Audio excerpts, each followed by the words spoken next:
Assalamualaikum warahmatullahi wabarakatuh. Shalom, Om Swastiastu, Namo Buddhaya, salam kebajikan. Hai teman-teman semua, perkenalkan nama saya Widwi Wardani dengan NIM 2301112112002 dari kelompok 2. Perkenalkan, nama saya Erni Fitria dengan NIM 23011120015. Perkenalkan, nama saya Vanisha Listianingsih dengan NIM 2301112112003 Nama saya Bagas Nugroho, NIM 2301112113067. Perkenalkan, nama saya Luki Alfianisa dengan nomor NIM 230111211200045. Perkenalkan, nama saya Diva Izati dengan NIM 23010121120006. Kenalkan, nama saya Seno Bayu Haji, NIM 2301121140302. Assalamualaikum warahmatullahi wabarakatuh. Bersama saya Vanisha Listianingsih. Di sini saya akan memberikan pengantar terlebih dahulu sebelum pemaparan materi dari kelompok kami mengenai distribusi frekuensi, histogram, poligon frekuensi, distribusi frekuensi relatif, dan vakif.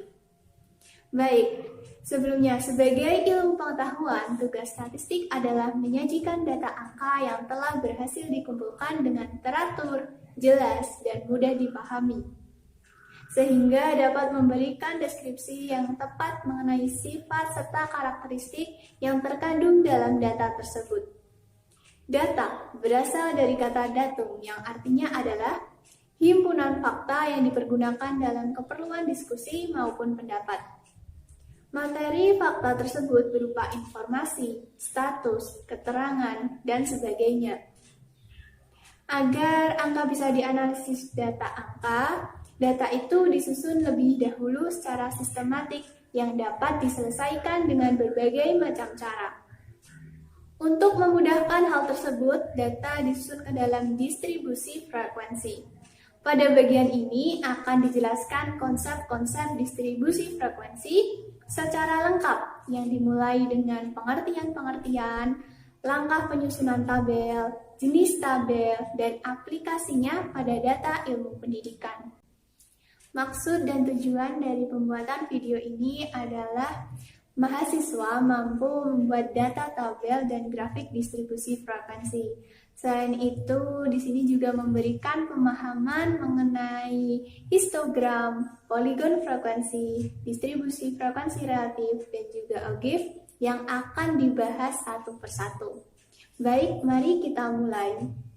Materi singkat. 1. Distribusi frekuensi. Distribusi frekuensi adalah susunan data secara urut dan terperinci yang disusun berdasarkan kelas-kelas interval tertentu atau berdasarkan pada kategori tertentu yang dihubungkan dengan frekuensi yang ada sehingga dapat memberikan keterangan atau gambaran yang jelas mengenai suatu data tertentu. Berikut merupakan langkah-langkah membuat distribusi frekuensi. 1. Mengurutkan data atau array.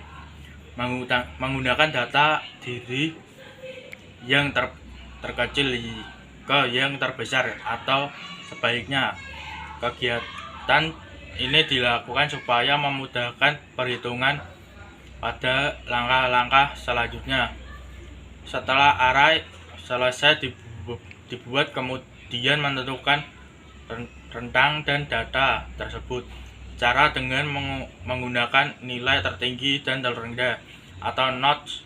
Ketika nilai tertinggi dan terendah bukan kelipatan 10, maka harus dibulatkan ke 10 terdekat. 2. Membuat kategori atau kelas data. Tidak ada aturan pasti dalam pembuatan kelas. Banyaknya kelas yang ada disesuaikan dengan kebutuhan Kemudian setelah itu harus menentukan interval kelas.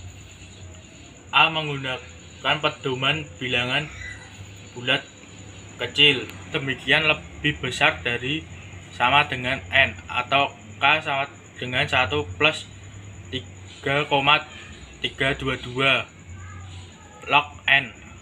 Aturan tersebut umum dikenal kaidah Sturges. Kaidah ini digunakan untuk menentukan jumlah kelas. Contoh, N sama dengan 10, K kurung K sama K tutup kurung sama dengan 1 plus 3,322 log N. K kurung K tutup kurung sama dengan 1 plus 3,322 log 10. K kurung K tutup kurung sama dengan 4,322. Maka jumlah kelas B menentukan interval kelas. Interval kelas adalah batasan atas dan bawah dan suatu kategori atau kelas. Rumus: interval kelas sama dengan rank atau nilai terbesar sampai terkecil jumlah kelas. Misalkan nilai tertinggi suatu data adalah 98 dan nilai terendah adalah 38. Maka interval kelasnya adalah interval kelas sama dengan K kurung 9 kurangi 36 tutup kurung bagi 4 sama dengan 15. 3. Melakukan penterusan atau tabulasi dan kemudian memasukkan nilai-nilai ke dalam kelas tersebut. Penterusan atau tabulasi data dilakukan dengan memasukkan nilai terkecil ditambah dengan interval kelas itu sebagai kelas pertama. Begitu seterusnya hingga kelas keempat. Oke, balik lagi sama saya. Di sini saya akan membahas soal-soal dari distribusi frekuensi. Nah, langsung aja ke soalnya. Yang pertama ini ada soal seperti ini. Ini datanya. Langsung saja kita menjawab soal-soalnya. Yang pertama ini kita ada membuat array. Nah, untuk membuat array ini cukup mudah, yaitu kita tinggal mengurutkan nilai yang sudah diketahui tadi dari nilai yang paling kecil sampai nilai yang paling besar. Nah, di sini nilai yang paling kecilnya adalah 40. Terus kita lanjutkan sampai nilai yang paling besar yaitu 76. Seperti ini.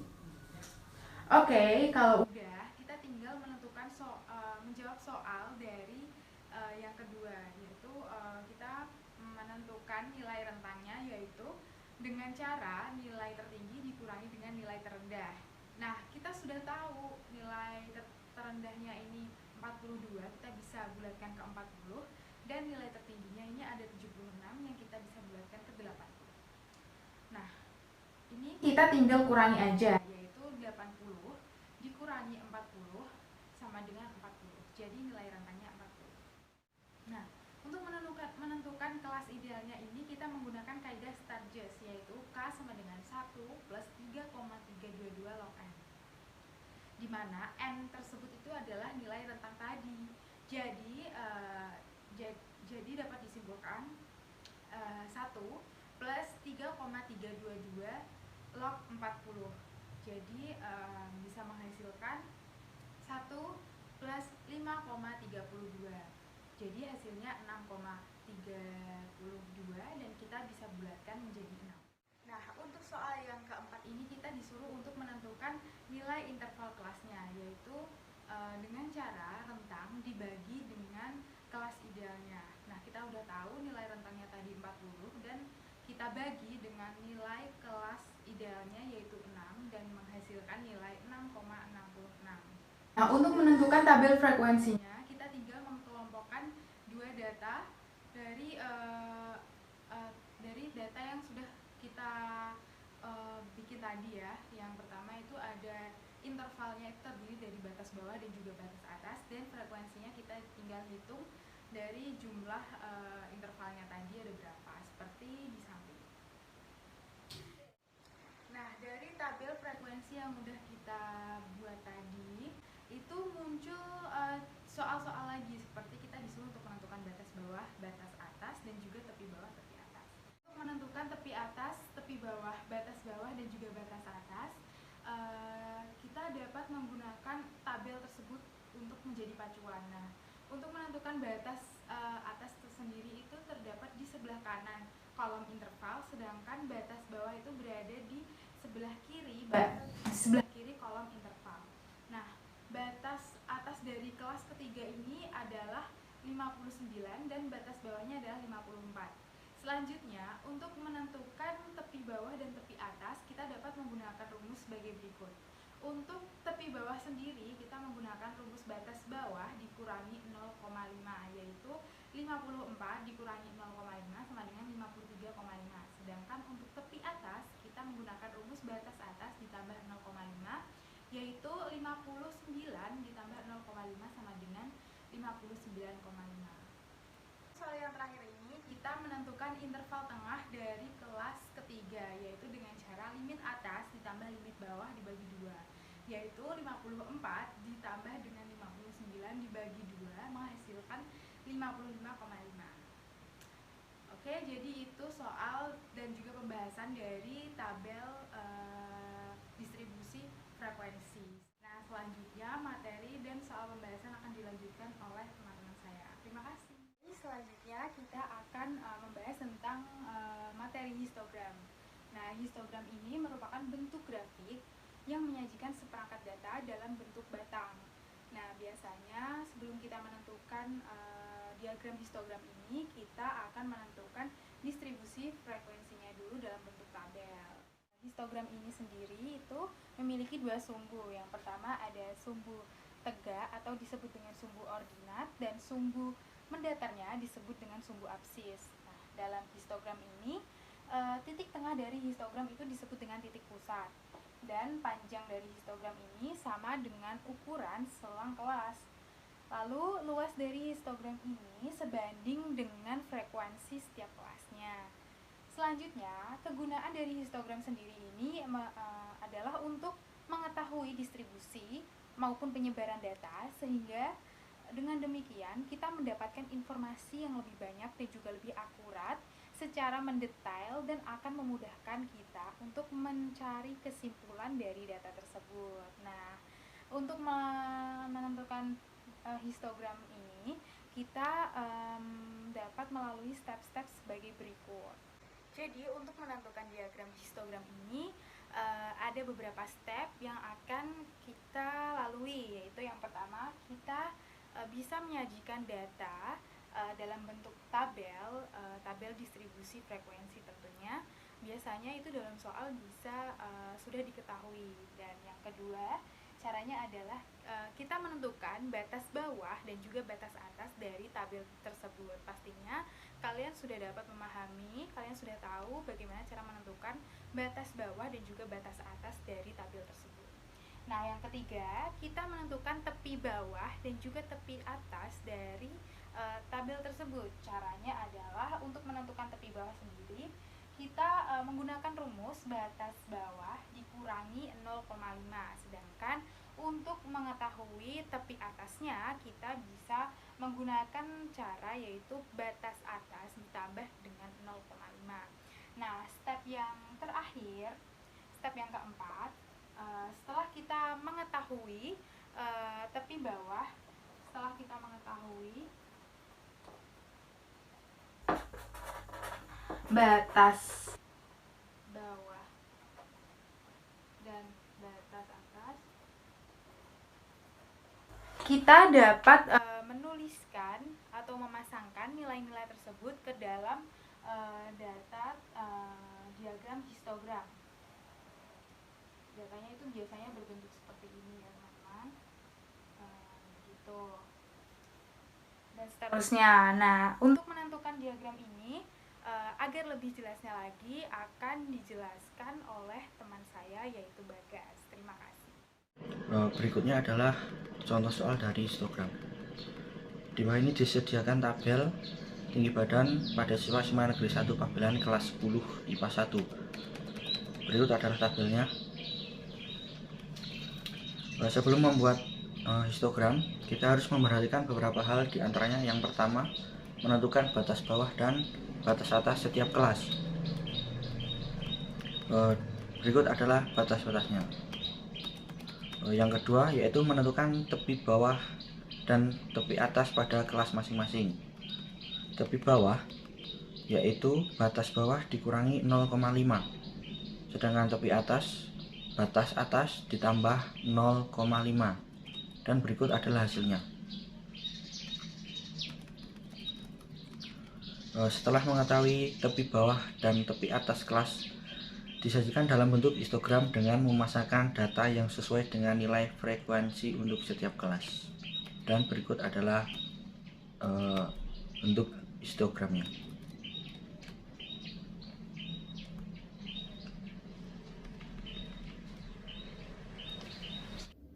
Kali ini saya akan menjelaskan mengenai poligon frekuensi. Poligon merupakan petunjuk distribusi yang hampir mirip dengan histogram. Poligon sendiri terdiri dari garis-garis yang dihubungkan melalui titik satu dengan titik lain, di mana titik tersebut merupakan perpotongan dari titik tengah dan juga frekuensi. Langkah-langkah pembuatan grafik poligon diantaranya yaitu 1. Pada pembuatan grafik biasanya data tabel sudah disediakan, atau jika belum ada maka membuat tabel terlebih dahulu. Yang kedua, sebelum pembuatan grafik poligon terdapat perintah untuk membuat grafik histogram. Jika belum ada grafik histogram maka disarankan untuk membuat grafik histogram terlebih dahulu. Yang ketiga, setelah dibuat grafik histogram, hubungkanlah titik tengah setiap interval lalu ditarik garis. Berikut merupakan contoh grafik poligon frekuensi. Selanjutnya saya akan menjelaskan mengenai bagaimana cara membuat grafik poligon frekuensi. Soal yang pertama, buatlah grafik poligon frekuensi dari tabel di samping. Sebelum kalian membuat grafik poligon frekuensi, ada baiknya kalian mengetahui istilah-istilah pada distribusi frekuensi. Istilah yang pertama yaitu batas kelas. Dari tabel di samping, batas kelas bawah yaitu 55, 60, 65, 70, 75, 80, 85, dan juga 90. Batas atasnya adalah 59, 40, 64, 69, 74, 79, 84, 89, dan juga 94. Untuk istilah yang kedua yaitu tepi kelas. Tepi bawah kelas yaitu batas bawah dikurangi 0,5. Untuk tepi atas kelas yaitu batas atas ditambah 0,5. Untuk tabel di samping, tepi bawahnya yaitu 54,5, 59,5, 64,5, 69,5, 74,5, 79,5, 84,5, dan juga 89,5.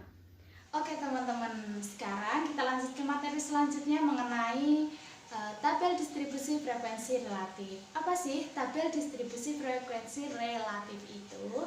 Tabel distribusi frekuensi relatif merupakan jumlah persentase dari banyaknya data pada suatu kelas interval. Nah, untuk lebih jelasnya mari kita perhatikan tabel berikut ini.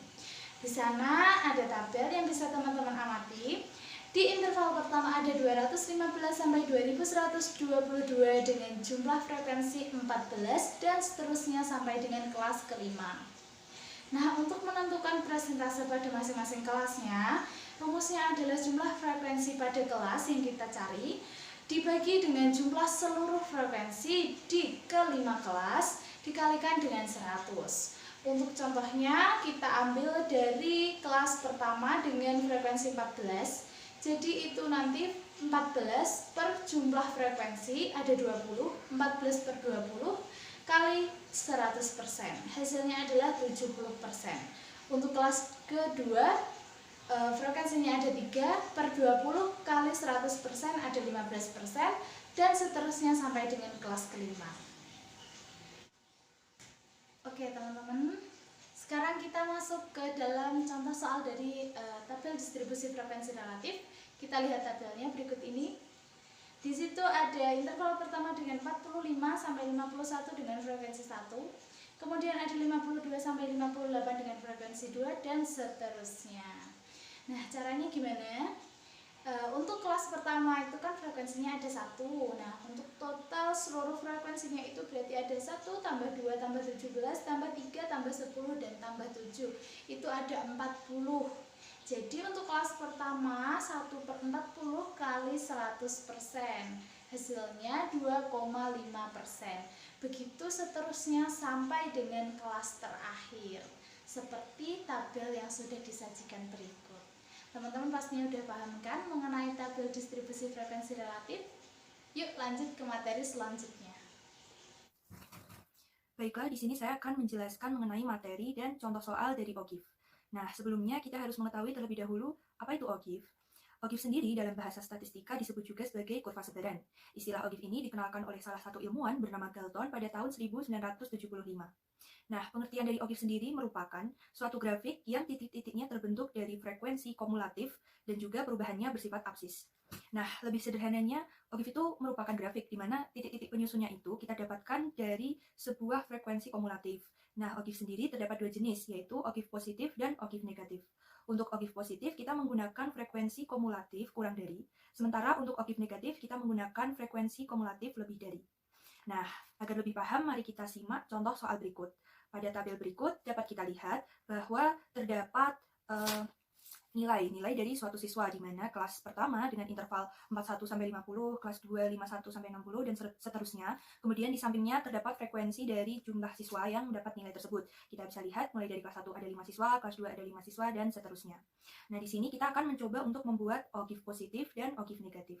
Lalu bagaimana caranya kita membuat OGIF positif dan OGIF negatif ini? Yang pertama kita bahas OGIF positif terlebih dahulu. Mula-mula kita membutuhkan suatu distribusi frekuensi kurang dari. Nah, kita buat terlebih dahulu tabelnya. Di sini dapat kita lihat kelas 1 itu memiliki frekuensi 5. Nah, kita berarti distribusi frekuensi kumulatif kurang dari milik kelas 1 ini 5 karena kelas sebelum kelas 1 ini tidak memiliki frekuensi. Jadi frekuensinya 0. Kelas sebelum kelas 1 ini 0. Berarti 0 ditambah 5 tetap 5. Kemudian kita lanjut ke kelas 2. Kelas 2 ini memiliki frekuensi yang sama yaitu 5. Nah, di sini frekuensi kumulatifnya berarti kita tambahkan tadi frekuensi kumulatif dari kelas 1 dengan frekuensi milik kelas 2. Frekuensi kumulatif kelas 1 adalah 5 dan frekuensi kelas 2 adalah 5, sehingga frekuensi kumulatif dari kelas 2 adalah 10. Itulah cara mencari frekuensi kumulatif kurang dari, yaitu dengan menambahkan frekuensi kelas dengan frekuensi kumulatif kurang dari milik kelas sebelumnya. Nah, kita lanjutkan sampai bawah menjadi tabelnya sebagian berikut. Nah, untuk membuat OGIF ini, sumbu berdiri kita gunakan titik-titiknya itu menggunakan dari tabel frekuensi kumulatif. Nah, kemudian untuk sumbu mendatarnya kita menggunakan batas atas setiap kelas. Berikut adalah penampakan hasil dari OGIF positifnya. Dapat kita lihat bahwa kelas sebelum kelas pertama itu memiliki frekuensinya 0 dan juga batas atasnya adalah 40,5. Kemudian batas atas kelas pertama adalah 50,5 dan memiliki frekuensi 5. Dilanjutkan dengan kelas kedua, kelas ketiga, dan seterusnya dapat kita lihat OGIF-nya bentuknya seperti berikut. Baiklah, selanjutnya kita akan membahas mengenai OGIF negatif. Untuk OGIF negatif sendiri, kita membutuhkan frekuensi kumulatif lebih dari. Nah, kita akan membuat frekuensi kumulatif lebih dari. Yang pertama, dapat kita ketahui bahwa seluruh jumlah siswa yang terdata pada tabel berikut adalah 30, sehingga kelas pertama tentu saja memiliki frekuensi kumulatif lebih dari berjumlah 30. Nah, selanjutnya, untuk mencari frekuensi kumulatif lebih dari milik kelas kedua, kita akan mengurangkan frekuensi kumulatif lebih dari milik kelas pertama dengan frekuensi dari kelas kedua. Menjadi 30 dikurangi dengan frekuensi kelas kedua adalah 5, sehingga ditemukan angka 25. 25 ini menjadi frekuensi kumulatif lebih dari milik kelas kedua. Untuk kelas ketiga, sama, kita akan mengurangkan frekuensi kumulatif lebih dari milik kelas kedua dengan frekuensi kelas ketiga, yaitu 25 akan kita kurangkan dengan 7, sehingga akan menghasilkan angka 18. Nah, 18 ini adalah frekuensi kumulatif lebih dari milik kelas ketiga. Begitu juga seterusnya sampai pada kelas terakhir, dan kita akan mendapatkan titik-titik frekuensi kumulatif lebih dari seperti pada tabel berikut. Setelah mendapatkan frekuensi kumulatif lebih dari, pada masing-masing kelas kita dapat membuat OGIF-nya. Untuk membuat OGIF-nya sama seperti membuat OGIF positif, untuk sumbu mendatarnya kita menggunakan batas-batas atas pada tiap kelas, dan juga untuk sumbu berdirinya kita menggunakan titik-titik dari frekuensi kumulatif lebih dari. Dapat kita lihat hasil dari OGIF negatifnya adalah sebagian berikut. Untuk OGIF negatifnya ini akan berbentuk menurun. Jika OGIF positifnya tadi kita ketahui bahwa bentuknya naik ke atas, maka OGIF negatifnya ini akan turun karena kita mendapatkannya dari frekuensi kumulatif lebih dari. Dapat kita lihat bahwa kelas pertama itu ada 30, kemudian turun ke 25, ke 18, dan seterusnya. Sekian dari saya mengenai materi OGIF ini. Terima kasih. Nah teman-teman, itulah pemaparan materi dari kelompok kami. Semoga apa yang kami sampaikan bermanfaat untuk kalian. Terima kasih.